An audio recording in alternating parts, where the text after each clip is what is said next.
Hello, this is Jedi Padawan Trailer, and welcome to my new series, A Padawan Goes to the Movies. For my first review, I'll be reviewing the film The Wind That Shakes the Barley.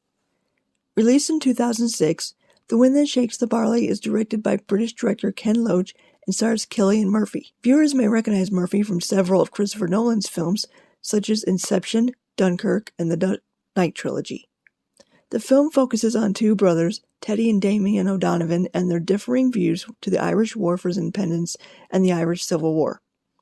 In 1920, in County Cork, Ireland, Teddy and Damien and friends are playing a game of hurling before Damien leaves to practice medicine in London.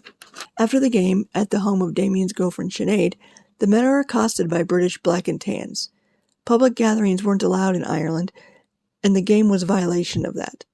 The soldiers make all the men line up against the wall and tell their names and occupations. One of the men, Michael, says his name in Gaelic. Whether this is intentional or he simply didn't understand or speak English is unclear. He's dragged into the barn and beaten to death. Despite this, Damien is still leaving because he doesn't think there's anything to be done about it. At the train station, he again witnesses the Brits' brutality. They order the conductor to let them board, but he says he can't. The driver, Dan, played by Liam Cunningham, mostly known by Davos' Game of Thrones, tell them he has orders from his union not to let any soldiers on the train. Damien watches as the soldiers beat Dan and the conductor, and then changes his mind about leaving. He signs up with his brother's flying column of the IRA and trains in the mountains.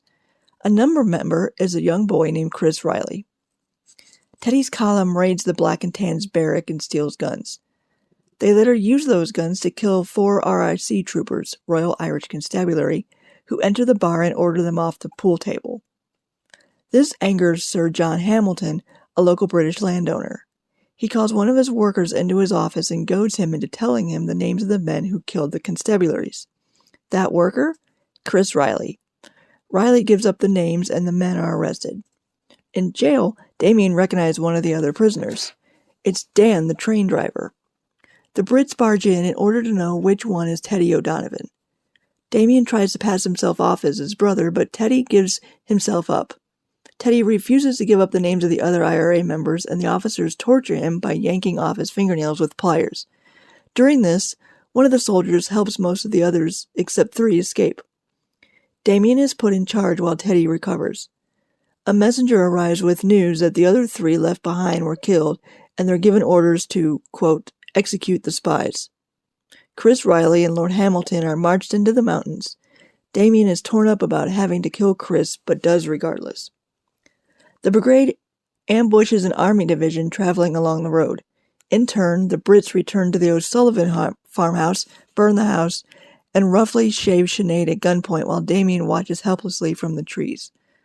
While the men are helping with the house, Damien tends to Sinead. A messenger arrives with a letter that says a ceasefire has been reached between the IRA and Britain. However, the ceasefire is not without its consequences. Ireland is to be divided into all but 6 countries in the north will remain under British rule, and the remaining 26 will be given Dominion status and known as the Irish Free State. The brigade is divided over this. Teddy and his allies see this as a good thing.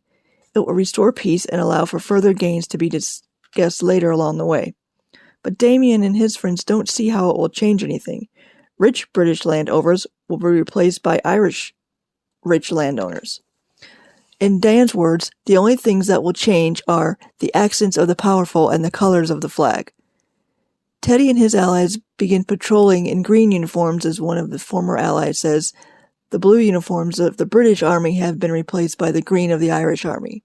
In other words, nothing has really changed, just as Damien and Dan had said. Enter the Catholic Church. During Mass, the priest declares that going against the treaty would result in the denial of communion and eventually excommunication. Damien accuses the church of siding with the rich, as it always does, and storms out, followed by Sinead and others. Teddy runs after him and tries to get him to see his side, but Damien refuses to follow his brother's words and walks away. As the country devolves into civil war, Teddy explains that they have to take matters into their own hands, otherwise the British may return. He decides they need to fight back against the IRA. During a raid on an army barracks, Dan is killed and Damien is taken prisoner and sentenced to execution. Teddy pleads with his brother to tell him where they're hiding stolen weapons, but Damien refuses. He will not sell out like Chris did, and is executed the next morning. This movie is very well done. It paints an excellent picture of the devastation the early days of the division of the country had on families and still continue today, though to a lesser extent. Despite the Good Friday Agreement of 1998, emotions still run deep, and the Irish have very long memories. For anyone interested in the Irish Civil War and following violence like me, this is an excellent film to better way to get a clear look at it. The writing and acting are excellent as well.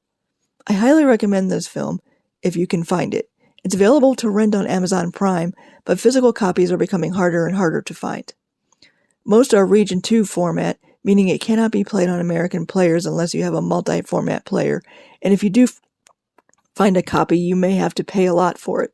But if you do, it is well worth the watch. Join me next time when I will review 5 Minutes of Heaven, a film